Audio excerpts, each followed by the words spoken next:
Good morning, everybody, and welcome to the Recovery Classroom. My name is Drew. I'm an alcoholic through and through. And today, by the grace of God, I'm a recovering alcoholic, and I couldn't be any more grateful. We want to welcome you to this platform, regardless of what your addiction may be. You are absolutely 1,000% unequivocally welcome here. We support your pathway, all pathways.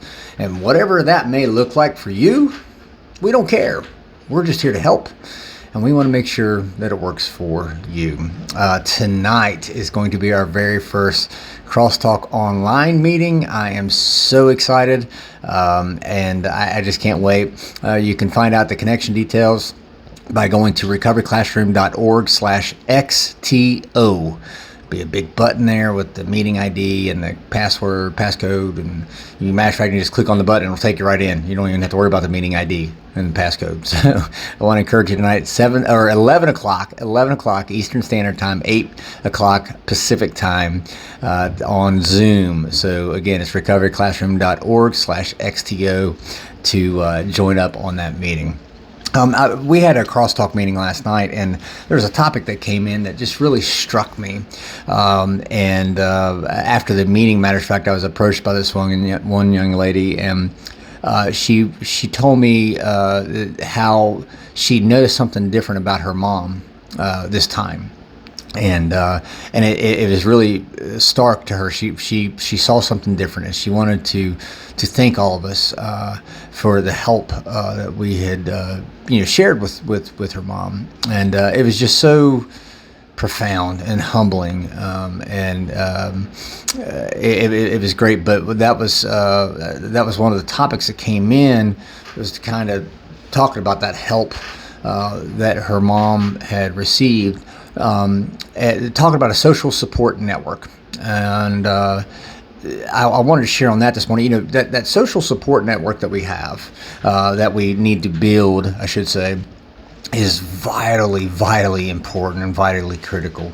And what that looks like, it's a way to kind of keep yourself in check. After all, we are alcoholics and drug addicts, so we are prone to bullshit. I know that's hard to believe, but we are prone to bullshit, right?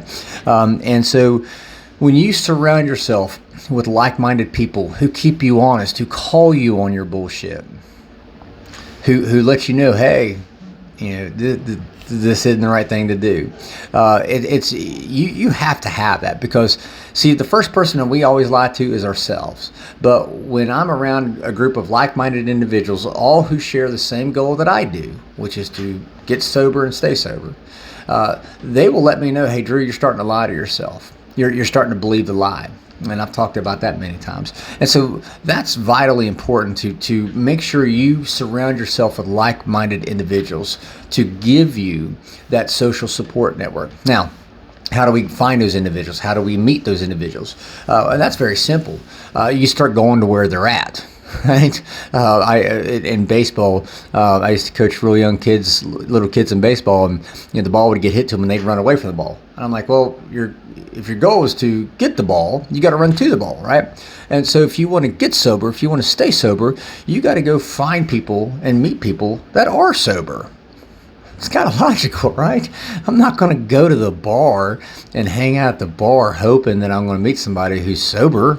Chances are they're not going to be at the bar, right? So, the place I go, even now, are meetings, traditional meetings, non-traditional meetings. It doesn't fucking matter. And when I say meetings, I want to be very clear about this too. I'm not just talking about maybe the meeting in the church, maybe the meeting in the rec center, maybe the meeting wherever. You can have meetings with like-minded individuals anywhere. Just the other night, as I shared yesterday, I went to the Waffle House, which is kind of par for the course for me, and I met somebody there who was a recovering drug addict, and got to talk with them extensively. That's a meeting. A meeting of like-minded individuals doesn't have to require 15 minutes of a reading, handing out chips, all that stuff. It doesn't have to do that. I've had meetings in the 7-Eleven parking lot, or in the produce section of Kroger's. A meeting, it means you're talking with somebody, you're exchanging ideas, you're communicating with somebody, you are connecting and engaging with somebody. who has the same goal that you do, which is to get sober and to stay sober. So I want to be clear about that. And that's one thing that we really focus on, and I use those words, specifically use those words, connecting and engaging. That's one thing we focus on with Crosstalk Meeting. See, we're not worried about trying to convince you that my way is the only way, or that Eric's way is the only way to get sober, or Drenda's is the only way for you to get sober. We're not trying to convince you of that at all. What we are trying to convince you is a couple things. One, hope is available. Hope is there. It is possible to get clean and sober. The second thing we're trying to do, which goes along with the first, we can't convince you of hope, that hope is possible, that hope is there, that hope exists. We can't convince you that if we can't connect with you, if we can't engage with you, if we can't get you to the point of being comfortable enough to share. We just can't do it, right? No problem on this planet has ever been solved by somebody staying quiet, by somebody not talking about it. So whatever problem you may be facing, whatever challenges you may be struggling to overcome, it makes it a lot easier if you talk about it, if you share it with somebody. I'm not saying going out and blab your business on a billboard sign along the interstate. That's not what I'm saying at all. But you find people, you meet people, and for me, I would go to meetings, traditional AA meetings. I still go to traditional AA meetings. I go to crosstalk meetings, and I meet people and I engage people. I connect and engage with people, so I can allow them to share with me, and so I can share with them. And slowly but surely, that social support network that we're talking about starts getting bigger and bigger and bigger. Matter of fact, there's times that there's one gentleman that I will reach out to him if I know that I'm going to be off the radar for a little bit. If I know that maybe baseball seasons or training seasons along, and I'm not going to be able to make certain meetings, I'll give him a call and say, hey, look, dude, I just want to give you a heads up.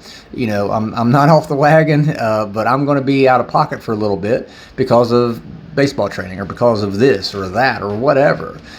Just to give him a heads up so he doesn't start going, wonder where Drew's at, right? That's part of that social support network.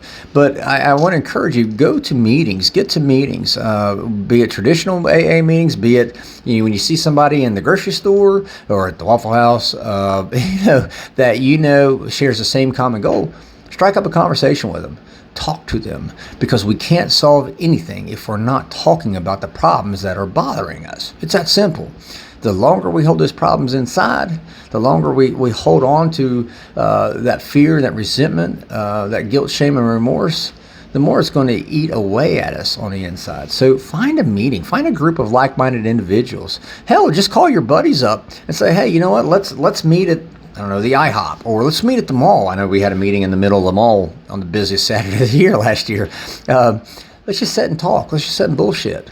And I was telling some folks last night, that's the whole purpose of the crosstalk meeting, is to make you feel like you're sitting at around the table with all your buddies, drinking a cup of coffee, bullshitting. And it's really laid back. And that's how we are able to get people to connect with people and to engage people. And that's one of the main thing that we try to do with the crosstalk meetings. So that being said, I will let you guys go. Thank you guys for letting me come in and share 5 to 10 minutes of your day with you. You guys keep me sober, and I couldn't be more appreciative. And I hope to see you guys tonight at our crosstalk online meeting. And again, I want to prepare all you guys. We have no idea how we're doing this. We're making this shit up as we go along.